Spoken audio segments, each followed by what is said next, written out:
మన వరంగల్ వెళ్దాం. వరంగల్ మన ప్రతినిధి స్వామి మనకు అందుబాటులో ఉన్నారు.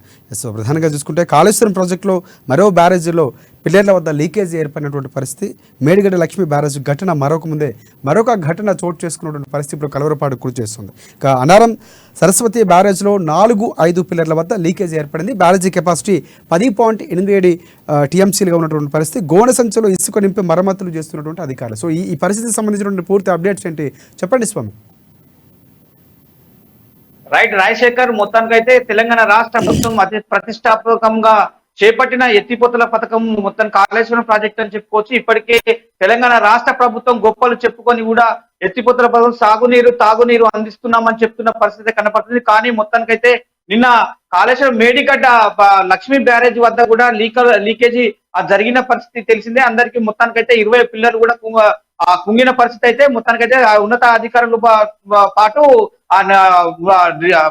మొత్తానికైతే సంబంధించిన అధికారులు అయితే అక్కడ మొత్తానికి దానికి 20 అంశాలతో కూడిన ప్రశ్నలు అయితే సమాధానం చెప్పినట్టుగా తెలుస్తా ఉంది. మొత్తానికైతే ఆ డ్యామ్ సేఫ్టీ అథారిటీస్ అయితే సెంట్రల్ నుంచి రావడం జరిగింది. వారికి ఆ 20 అంశాల పరంగా కూడా సమాధానం ఇవ్వాలని చెప్తూ కూడా సమాధానాలు అయితే 18 సమాధానాలు అయితే ఇచ్చినని చెప్పుకోవచ్చు. ఈ నేపథ్యంలో కూడా మరో లీకేజీ అంటే అన్నారం సరస్వతి బ్యారేజ్ వద్ద కూడా ఆ లీకేజ్ కావడం 4-5 పిల్లల వద్ద కూడా లీకేజ్ కావడం, మొత్తం అంటే ఊటల వారీగా నీళ్లు రావడంతో అయితే అక్కడ భూపాలపల్లి జిల్లాలోని కూడా మొత్తానికి అయితే ఒక కలకలం రేపిందని చెప్పుకోవచ్చు. ఇప్పటికే లక్ష్మీ బ్యారేజీ లీకేజీ మరవక ముందే మరో అన్నవరం సరస్వతి బ్యారేజ్ కూడా లీక్ కావడం కూడా అది మొత్తానికైతే నైపుణ్యం అంటే నాణ్యత లోపం అని చెప్పి కూడా ఎట్లా శాస్త్రజ్ఞులు అయితే మాత్రం ఒక ఇంజనీర్ సంబంధించిన ఒక మొత్తానికి రాజకీయ విశ్లేషకులకు అయితే చెప్తున్న పరిస్థితి కనపడుతుంది. ఇప్పటికైతే చూసుకోవచ్చు అక్కడ మొత్తానికైతే ఇప్పటికీ అంటే అధికారులు అయితే గోనె సంచుల్లో ఇసుక నింపి కూడా తెప్పల సహాయంతో కూడా అక్కడ మొత్తానికైతే మరమ్మతులు చేస్తున్నారని చెప్తున్న పరిస్థితి కనపడుతుంది. ఇప్పటికీ భూపాలపల్లి జిల్లా యంత్రాంగం అయితే మాత్రము వాళ్ళ సరస్వతి బ్యారేజీ ఆ కాడికి కూడా అక్కడ చేరుకొని కూడా మొత్తానికి ఇసుక సంచులు అంటే గోనె సంచులు తీసుకొచ్చి కూడా ఆ 36 నుంచి 60 పిల్లర్ల మధ్యన కూడా మొత్తం అన్ని మరమ్మతులు చేసిన పరిస్థితి కనపడుతుందని చెప్పుకోవచ్చు. ఇట్లా గతంలో కూడా వచ్చిన బీటల ద్వారా కూడా వాటర్ వచ్చినాయని చెప్తున్న పరిస్థితి కనపడుతుంది. ఊటలతో అప్పుడప్పుడు కూడా ఇసుక అంటే గోనె సంచులు నింపి ఇసుక వేసిన తర్వాత కూడా ఇసుక నుంచి కూడా మళ్ళీ ఊటల ద్వారా కూడా వస్తే మాత్రము అది ఖచ్చితంగా లోతైన అంటే 1.6 కిలోమీటర్ల లోతులో కూడా ఉన్న పిల్లర్ కూడా దీనికి కూడా మరమ్మతులు చేయాలని చెప్పి కూడా చేస్తున్న పరిస్థితి కనపడుతుంది. ఇప్పటికైతే అలాంటి లీకేజ్ కూడా జరగదని చెప్తున్న అధికారులు అయితే సంబంధిత అధికారులు అయితే చెప్తున్న పరిస్థితి కనపడుతుంది రాజశేఖర్. కానీ మొత్తానికైతే ఇవాళ తెలంగాణ రాష్ట్ర ప్రభుత్వం కోర్టులు వెచ్చించి ఆ మేడిగడ్డ ప్రాజెక్టు కాళేశ్వరం ఎత్తిపోతల ప్రాజెక్ట్ అయితే నిరుపుడు ఆ మేడిగడ్డ ప్రాజెక్టుతో అన్నవరం సరస్వతి ఆ బ్యారేజ్ కూడా మొత్తం వాటర్ లీకేజ్ తో కూడా ఒక మొత్తం అయితే తెలంగాణ రాష్ట్ర వ్యాప్తంగా కూడా కలకలం రేపుతుందని చెప్పుకోవచ్చు రాజశేఖర్. రైట్. ఎన్నికల వేళ బీఆర్ఎస్ ప్రభుత్వానికి ఇరకాటంలో పెట్టే అంశం అని చెప్పుకోవచ్చు. సో ఈ లీకేజ్ అనేది ప్రధానంగా చూసుకుంటే ఎంతవరకు అధికారులు తీసుకున్న చర్యలకు సంబంధించి కానీ ప్రధాన కారణాలు ఏంటి అని చెప్పినటువంటి పరిస్థితి ఏమైనా ఉందా?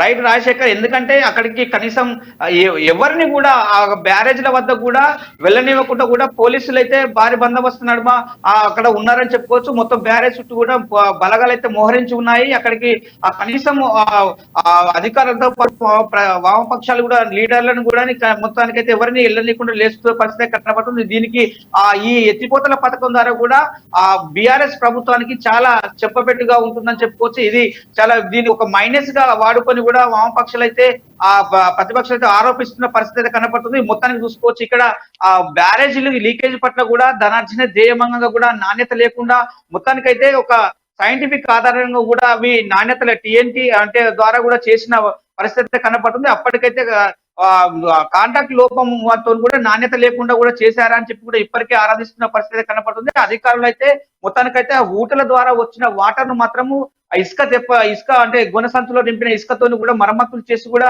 ఇప్పటికైతే అధికారులు అయితే ఒక అంటే వేచి చూసిన పరిస్థితి కనపడుతుంది. ఇంకా మరలా కూడా ఏమన్నా పునరావృతం అవుతే మాత్రం దీనికి మరమ్మతులు చేయాలని అధికారులు చెప్తున్న పరిస్థితి కనపడుతుంది. ఇప్పటికీ వాళ్ళైతే పిలుచుకున్నారని చెప్పుకోవచ్చు. ఎందుకంటే మేడిగడ్డ బ్యారేజ్ కూడా ఒక అంటే తెలంగాణ రాష్ట్ర ప్రజానీకానికి సాగునీరు తాగునీరు అందించే ఎత్తిపోతల పథకము ఇవాళ మొత్తము బూర్దిలో పోసిన పన్నీరు డబ్బులన్నీ బూర్దిలో పోసిన పన్నీరు లాగా అవుతుందని చెప్పి కూడా వాళ్ళైతే వాపోతున్న పరిస్థితి కనపడుతుంది. ఇప్పటికీ దాన్ని మరమ్మతులుగా చేస్తున్న పరిస్థితి కనపడుతుంది. మేడిగడ్డ బ్యారేజ్ కి 6 నెలల పాటు కూడా మరమ్మతులు చేయాలని చెప్పి కూడా దాని వాటర్ కూడా దిగువకు వదులుతున్న పరిస్థితి కనపడుతుంది. అదే విధంగా చూసుకుంటే అన్నవరం సరస్వతి బ్యారేజ్ లో కూడా మొత్తానికైతే దీని ఆ కెపాసిటీ మాత్రము 10.87 టీఎంసీ ఉండగా ఇప్పటికీ ఒక కాలువ ద్వారా కూడా మన ఇవి జరిగిన ఘటన చూసి కూడా కింద వాటర్ వదిలిన పరిస్థితి కనపడుతుంది. ఇప్పుడు 5.23 గా టీఎంసీ వాటర్ అయితే ఉందని చెప్పి వాటర్ క్లోజ్ చేసి కూడా మొత్తానికైతే దాన్ని పరిశీలించి దానికి ఏ విధమైన చర్యలు తీసుకోవాలని చెప్పి కూడా మొత్తానికైతే డ్యామ్ సేఫ్టీ అథారిటీస్ అయితే అంచనా వేస్తున్న నేపథ్యం అయితే కనిపించవచ్చు. ఇప్పటికీ ఆ మేడిగడ్డ పరిస్థితిని చూసుకొని కూడా అలాగే సరస్వతి బ్యారేజ్ కూడా చూసుకొని మొత్తానికి అక్కడ మళ్ళీ ఏం చేయాలని చెప్పి కూడా చెప్పుకోవచ్చు. మరి దీనికైతే ఇది ఎత్తిపోతల పథకం నాణ్యత లోపం అని చెప్పి ఒక తెలంగాణ గవర్నమెంట్ అంటే తెలంగాణ రాష్ట్ర బీఆర్ఎస్ నేతలకైతే ఇది ఒక చెప్పపెట్టుగా ఉంటుందని చెప్పుకోవచ్చు. ఇది ఒక ఇప్పుడు దీన్ని కూడా అంటే ఇప్పుడు రానున్న ఎన్నికల్లో కూడా దీన్ని ఒక లోపంగా భావించి కూడా వామపక్షాలు అయితే ఎత్తిపొడిచే అవకాశాలు అయితే ఎక్కువ కనపడుతున్నాయి. ఎందుకంటే తెలంగాణ బీఆర్ఎస్ పార్టీ మాత్రం ప్రతిష్టాత్మకంగా తీసుకున్న ఎత్తిపోతల పథకానికి కొన్ని కోట్ల రూపాయలు వెచ్చించి గొప్పలు చెప్పుకున్నారని తప్ప కానీ ఏ లీకేజీల పట్ల బ్రిడ్జిలు కుంగిపోవడం అది ఏంటని చెప్పి ఒక దారుణం అని చెప్పి కూడా అప్పటికే బీజేపీ కాంగ్రెస్ నేతలు అయితే ఆరోపించిన పరిస్థితి అయితే కనపడుతుంది. ఇప్పటికీ అక్కడికి మేడిగడ్డతో పాటు కూడా సరస్వతి బ్యారేజ్ కూడా ఎవరిని కూడా ఎల్లని బలగలైతే ఆపేస్తున్న పరిస్థితి అయితే కనపడుతుందని చెప్పుకోవచ్చు. రాజశేఖర్ రైట్ స్వామి, ఇంకొకటి అంటే ఎన్నికల వేళ ఇవన్నీ అధికార పార్టీ కొంతవరకు ఇబ్బందికరంగా మారినటువంటి పరిస్థితుల నేపథ్యంలో అధికారులు విచారణకు ఏమైనా ఆదేశించినటువంటి పరిస్థితులు ఉన్నాయి, అలాంటివి ఏమైనా కనిపిస్తూ ఉన్నాయి. ఎందుకంటే ఖచ్చితంగా గతంలో వరుసగా వస్తున్నటువంటి పరిస్థితి కాళేశ్వరం ప్రాజెక్టుకు సంబంధించి కానీ ఇప్పుడు జరుగుతున్నటువంటి వరుస లీకేజీలు ఇరకాటంలో పెట్టే పరిస్థితి కనిపిస్తుంది. సో విచారణకు ఆదేశించినటువంటి పరిస్థితులు ఏమైనా ఉన్నాయా? ఖచ్చితంగా రాజశేఖర్, ఇది ఇప్పుడు ఎన్నికల వేళ ఇప్పుడు ఈ లీకేజీల పర్వం కొనసాగుతుంది. దీని పక్క అంటే బీఆర్ఎస్ ప్రభుత్వాన్ని కూడా కొంచెం కేంద్ర ప్రభుత్వం అయితే ఇరికాటలో పెట్టే విధంగానే కనపడుతుందని చెప్పుకోవచ్చు. ఎందుకంటే ఇప్పటికీ కేంద్ర అంటే డ్యామ్ కేంద్రం ఇప్పుడు చూస్తున్న పడుతుంది.